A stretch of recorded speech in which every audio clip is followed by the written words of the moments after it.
खुशी नहीं है खेसारी भैया नया लकीर खींच ओहो ले। ई कौन लकीर भइल, ई कौन लकीर भइल।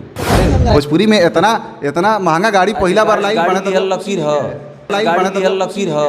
सबसे महंगा गाड़ी, सबसे महंगा गाड़ी देवी के पास है, कैसे कह दिया आप। सबसे महंगा गाड़ी, सबसे महंगा गाड़ी देवी के पास है, कैसे कह दिया आप।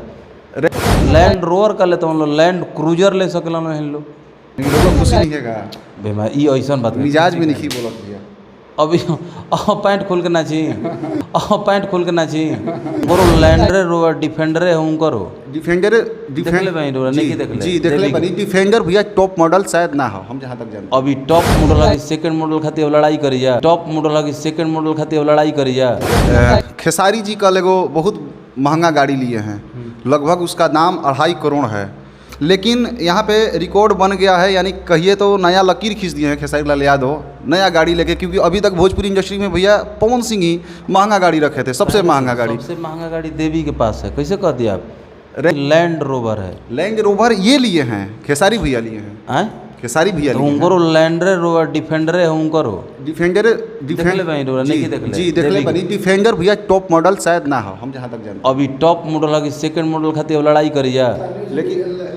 लेकिन कतना का है खुशी नहीं है खेसारी भैया नया लकीर ओहो ई कौन लकीर भइल। अरे भोजपुरी में इतना इतना महंगा गाड़ी पहला बार लाइन बना लकीर है, लोग तलैया फैंस भैया लकीरे कहे ले तो फैंस के हिसाब से ही हम अच्छा बात बा, उनका भी पैसा बा, उनका भी एगो गाड़ी को तो 10 गो गाड़ी ले सकले। खेसारी भैया 10 गो गाड़ी ले सकले, पवन भैया 10 गो गाड़ी ले सकले, लैंड रोवर का लेते हम लोग, लैंड क्रूजर ले सकल हम लोग का जी। नहीं रहुआ खुशी नहीं है बेमा ई ऐसा बात मिजाज भी नहीं बोलत भैया। अभी पैंट खोल के नाची माने कहे का मतलब कि 2.5 करोड़ के गाड़ी ले आइल बा तो 10 लाख के कम से कम मिठाई तो बांटे के चाहिए ना। काहे खातिर बैठ मैं वो पगला गेल मैं। और भोजपुरी इंडस्ट्री के पब्लिक भैया इतना 2.5 करोड़ के गाड़ी पर चढ़ा दिलस तक एगो मिठाई खन खिया सक आतना बुरबा कहर जात नहीं खन के 10 लाख के मिठाई रुआ के बांट दे।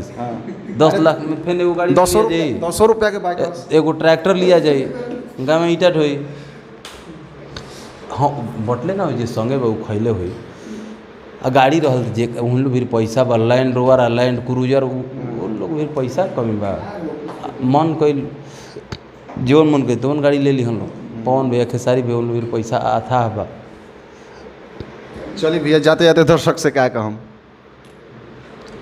न्यूज मनोरंजन खातिर देखनी, टेंशन खातिर ना, फ्री माइंड होकर देखनी, अपना काम में रही जाए मनोरंजन करिए। चलिए तो ये रही हमारा साथ है तूफानी लाल यादव भैया। हालांकि इंटरव्यू के लेके रुआ कार आया बुरवे प्यारा सा कमेंट करके जरूर बताइए और चैनल के साथ ऐसे ही बना रही। नेक्स्ट अपडेट पावे खातिर जय हो।